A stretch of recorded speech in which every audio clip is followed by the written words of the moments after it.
Hello and welcome to another episode of the SkullKing Fantasy Football Podcast. My name is Ryan Skullroot, and we want to welcome you again to our Inside Look series presented by StatRoute, your number one source of fantasy stats for fantasy football and now basketball as well. If you want to get a little discount on your monthly subscription to StatRoute, make sure to go to statroute.com, enter in the promo code SkullKingFF to get, I believe, 25% off of your subscription.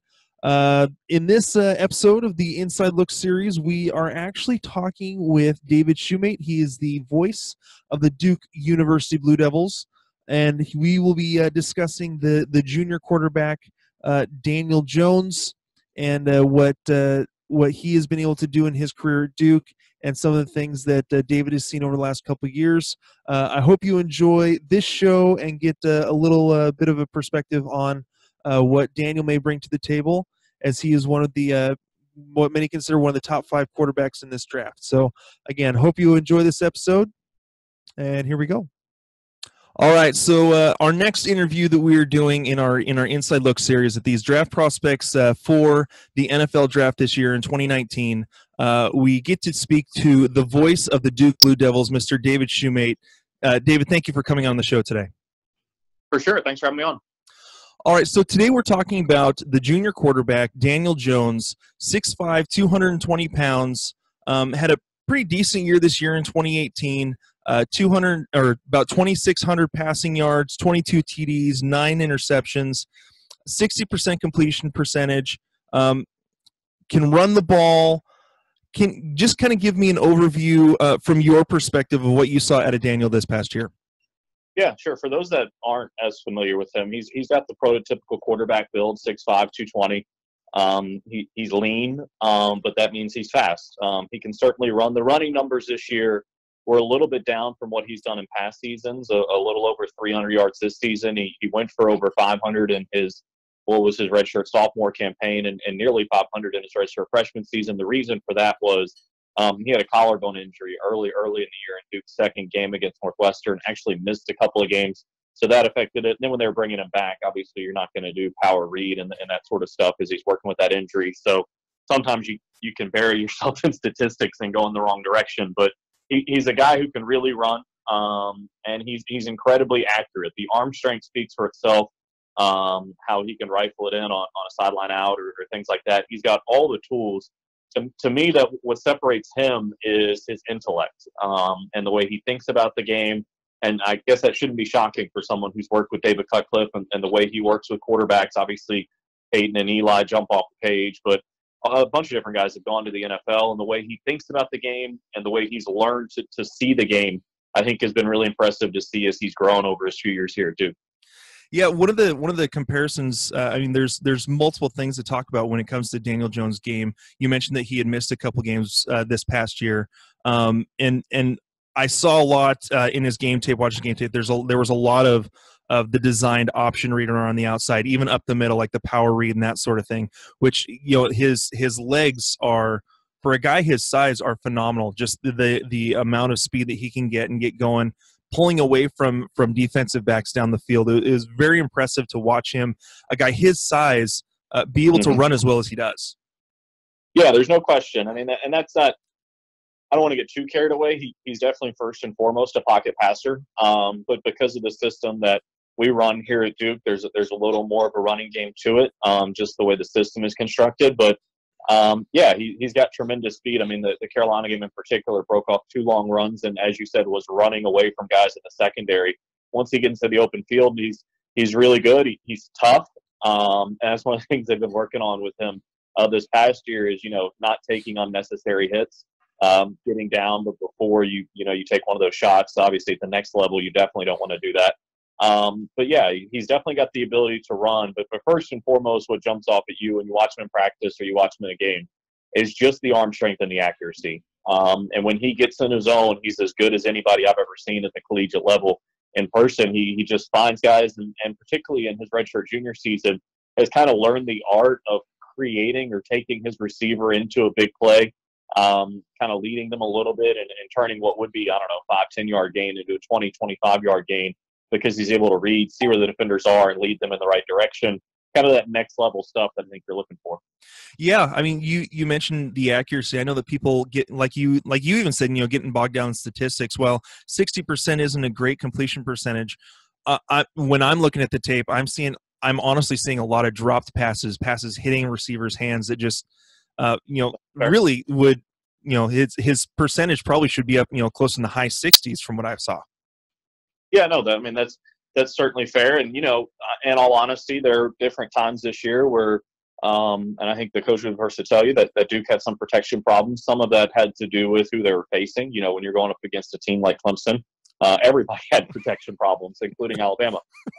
So, I mean, if you look at the tape, some of that completion percentage is because, when you're running for your life, it's a little bit different animal. But also, you're right. There were some opportunities missed by the receiving corps that had a better year than the previous year, but there were certainly some drops out there. It's like you said, you almost have to watch the tape to get a feel for how good he was. Case in point, I thought one of the best games he played was when Duke was at Clemson.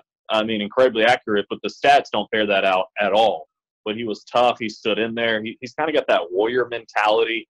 He doesn't shy away when he takes a big hit. So you have to really watch the film to get a feel for how tough this guy is. And that, to me, is what gives him those intrinsic leadership qualities. He's definitely an introvert by nature, but that doesn't mean he can't lead. A lot of times he leads by example. He's very different in the locker room, very vocal in there. But that is something that's interesting to watch over the course of the season for what might come across initially as a quiet guy to become the unquestioned leader of the team and have the respect of his teammates. It is pretty impressive for such a young kid. Yeah, talking about you're talking about his leadership, being a quiet guy. We spoke with Toby Rowland of Oklahoma about Kyler Murray and how he's kind of in that same. Both these guys are very quiet personality-wise on the field. They're very much that lead by example. They're not they're not like Toby Rowland was saying the Baker Mayfield's going crazy, dancing, in front of his other players on the sideline, going crazy. Very much Daniel Jones. I've seen that he's that quiet leadership. Gets the job done, leads by example, as far as you can see on the field. Now, again, we don't necessarily see what happens in the locker room, but yeah, that he has that almost that calming presence on the field and that leadership by example. I think could be very important and again understated in the NFL. Yeah, there's no question. And look, we can talk about intangibles all day, but a lot of times you get the leadership because you're good and guys notice you're good and you can lead them. And like you said, there's a calming influence when he's on the field. His knowledge of the playbook and schematics around the ACC allowed Duke to really go empty for a good chunk of the second half of the season. And you know what I mean? But you know what I mean? No running back in the backfield, no tight ends. It was just him and having to make quick reads. And he was able to do that and really pick apart some of the better defenses in the ACC. But you can't do that without a guy who spends most of his life in the film room, learning everything, knowing the quick read, because when you go empty, obviously no extra protection. You got to get out there quickly and making the right decision, picking the matchup he liked. And that was a big part of what it was for us. And that, to me, is what's going to be exciting to see what he does at the next level when, obviously, the defenses get a little more complex and you got to think your way through that. And that, to me, is the strongest suit of his game. And that's why I think he's so well suited to succeed at the next level because he has the physical attributes, but probably his best strength is getting in the film room and learning how to make it work because, there are a million different guys who have the talent when they get in the NFL, and then you get chewed up by everything that's thrown at you. And I just don't think that'll be the case with Daniel. Yeah, I again, watching his tape, he's been very, very, very, very solid. And that the talent obviously is there. I think the one thing that I think that will really help him out as well, just beyond knowing the film room and everything, I think that what really sets him up is his solid throwing mechanics. From what I've seen, his ability to slide around in the pocket. To keep his feet underneath him, to not plant himself, but to keep his feet moving, and which goes well with his ability to run the ball, but his ability to be able to kind of slide out of the way of oncoming defenders and be able to still deliver the ball. I mean, you talked about his toughness and how the coaches were trying to tell him you don't need to take some of those shots downfield. He was willing. I saw multiple times, especially in that Clemson game, watching the Clemson tape. He's willing to take the shot in the pocket to make sure that he gets that throw off. And again, in the NFL, he's going to have to be able to do that. Yeah, there's no question. It's funny you should mention that because I talked to him last summer, and his footwork was his big point of emphasis.